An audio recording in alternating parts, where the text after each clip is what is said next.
আজকে ক্লাসে আমরা ক্লাস 7 এর পরিবেশ ও বিজ্ঞান বিষয় থেকে চুম্বক কি এবং চুম্বকের কয়েকটি সাধারণ ধর্ম সম্পর্কে জানব এবং হাতে কলমে বা প্র্যাকটিক্যাল করে দেখাবো। তো প্রথমেই আমরা দেখে নিই, চলো চুম্বক কাকে বলে।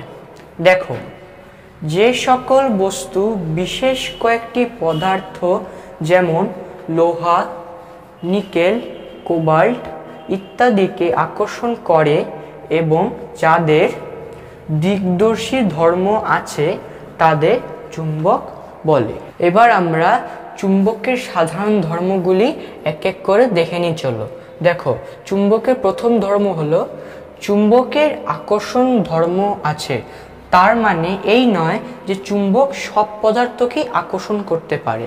দেখো, চুম্বক যেই পদার্থকে আকর্ষণ করে বা যেসব পদার্থকে আকর্ষণ করতে পারে সেই পদার্থকে বলা হয় চুম্বক পদার্থ, আর চুম্বক যেই পদার্থগুলিকে আকর্ষণ করতে পারে না তাদের বলা হয় অচুম্বক পদার্থ।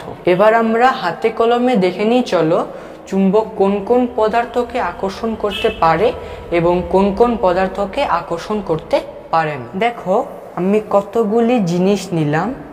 এই হলো একটি প্লাস্টিকের স্কেল, এই হলো একটি কাঠের পেন্সিল, এই হলো একটি কাচের গ্লাস, এই হলো একটি ইরেজার, এই হলো একটি অ্যালুমিনিয়াম, এই হলো লোহার তৈরি আলপিন, এই হলো লোহার তৈরি পেন্সিল কম্পাস, এই হলো একটি কয়েন, এই হলো তামার তৈরি একটি বস্তু, এই হলো ইস্পাতের ছুরি, এই হলো পাতা, আর এটা হলো একটি দণ্ড চুম্বক।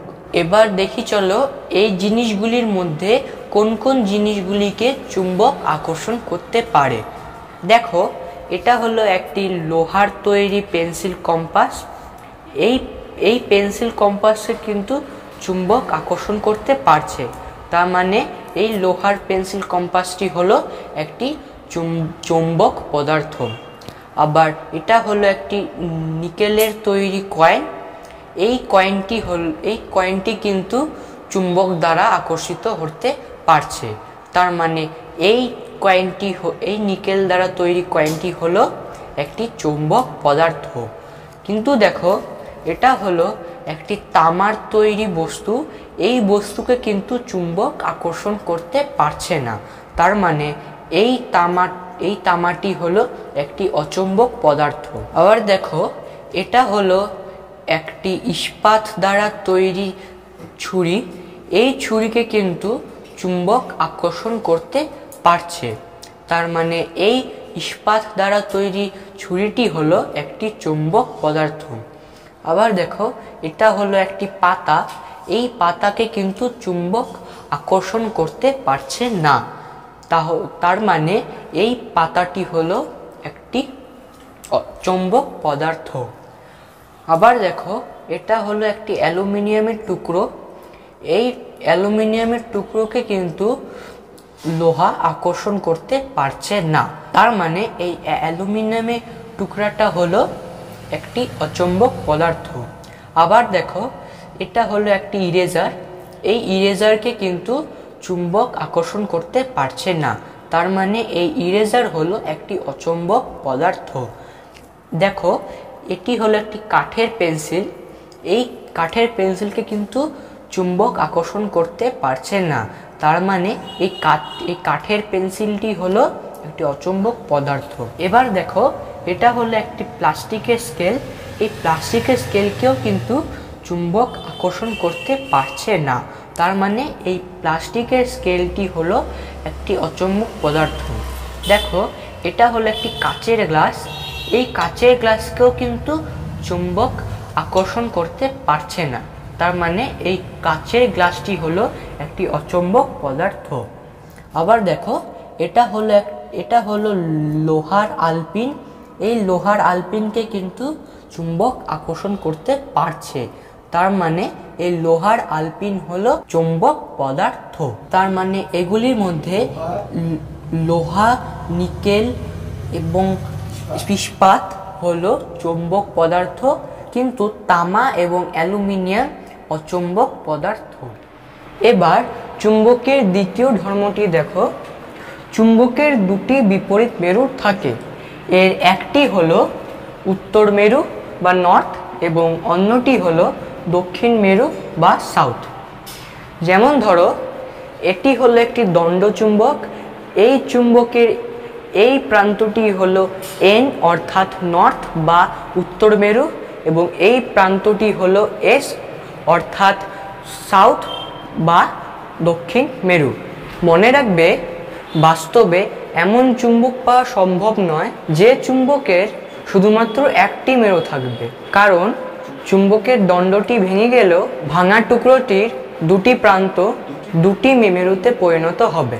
চুম্বকের এই দুই মেরুতে আকর্ষণ ক্ষমতা সবচেয়ে বেশি হয়, আর এই মাঝের অংশে আকর্ষণ ক্ষমতা সবচেয়ে কম হয়।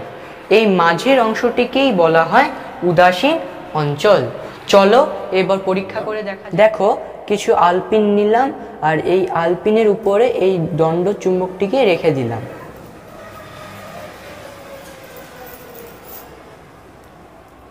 দেখো, এই চুম্বকের দুই প্রান্তে আলপিনগুলো আকর্ষিত হচ্ছে, কিন্তু মাঝের অংশে আলপিনগুলো আকর্ষিত হচ্ছে না।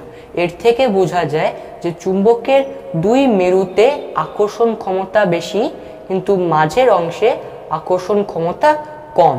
এই মাঝের অংশটিকেই বলা হয় উদাসীন অঞ্চল। চুম্বকের আরেকটি ধর্ম হলো চুম্বকের সমমেরু পরস্পরকে বিকর্ষণ করে এবং বিপরীত মেরু পরস্পরকে আকর্ষণ করে।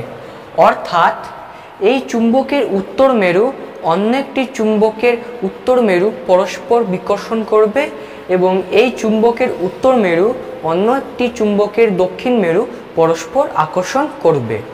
তো এবার আমরা পরীক্ষার সাহায্যে দেখে নিই। চলো দেখো, এটা হলো এই চুম্বকের উত্তর মেরু আর এটা হলো এই চুম্বকের উত্তর মেরু। এবার যদি দুটা উত্তর মেরুকে পরস্পরের কাছাকাছি আনি, দেখো দূরে সরে যাচ্ছে, অর্থাৎ সমমেরু বিকর্ষণ করছে। আবার দেখো, এটা হলো এই চুম্বকের উত্তর মেরু আর এটা হলো এই চুম্বকের দক্ষিণ মেরু। এবার যদি দুটা মেরুকে পরস্পরের কাছাকাছি আনি, তাহলে দেখো কেমন আকর্ষণ করছে, অর্থাৎ বিপরীত মেরু আকর্ষণ করে। এবার চুম্বকের আরেকটি ধর্ম দেখে নিই। চলো, চুম্বকের দিকদর্শী ধর্ম আছে। বাধাহীনভাবে চুম্বক সর্বদা উত্তর দক্ষিণ মুখে অবস্থান করে, অর্থাৎ চুম্বকের উত্তর মেরু পৃথিবীর উত্তর মেরুর দিকে এবং চুম্বকের দক্ষিণ মেরু পৃথিবীর দক্ষিণ মেরুর দিকে মুখ করে অবস্থান করে। যেমন দেখো, এটা হলো একটা কম্পাস বা চুম্বক শলাকা। এর লাল দিকটা হলো উত্তর মেরু আর এর এই দিকটা হলো দক্ষিণ মেরু। দেখো, চুম্বকটি উত্তর দক্ষিণে মুখ করে আছে। এবার আমি যতই নড়ানোর চেষ্টা করি না কেন, উত্তর মেরু উত্তর মেরুর দিকে এবং দক্ষিণ মেরু দক্ষিণ মেরুর দিকে মুখ করে থাকবে, অর্থাৎ চুম্বকের দিকদর্শী ধর্ম আছে। চুম্বকের আরেকটি গুরুত্বপূর্ণ ধর্ম হলো যে চুম্বকের আবেশী ধর্ম আছে, অর্থাৎ একটি শক্তিশালী চুম্বকের খুব কাছে বা সংস্পর্শে কোনো চৌম্বক পদার্থ আনলে সেটি সাময়িকভাবে চুম্বকে পরিণত হয়। একে চুম্বকের আবেশী ধর্ম বলে। মনে রাখবে, আগে চুম্বক আবেশ হয় ও পরে আকর্ষণ হয়। এবার কিভাবে হয় দেখে নিই। চলো দেখো, আমরা জানি লোহা লোহাকে আকর্ষণ করে না। যেমন দেখো, এই হলো একটি লোহা, এই লোহা কিন্তু অন্য লোহাকে আকর্ষণ করছে না, কিন্তু চুম্বক লোহাকে আকর্ষণ করছে। এবার দেখো, এই লোহাগুলি চুম্বকের সংস্পর্শে থাকায় সাময়িকভাবে চুম্বকে পরিণত হয়েছে, তাই একটি আরেকটির গায়ে লেগে ঝুলে রয়েছে। কারণ দেখো, আবার এই লোহাটি অন্য লোহাটিকে আকর্ষণ করছে। এই ঘটনাকেই চুম্বক আবেশ বলে। তার মানে দেখো, এই লোহাটিতে আগে আবেশ হয়েছে, তারপরে আকর্ষণ করতে পারছে। আজকের ক্লাস আমি এখানেই শেষ করছি।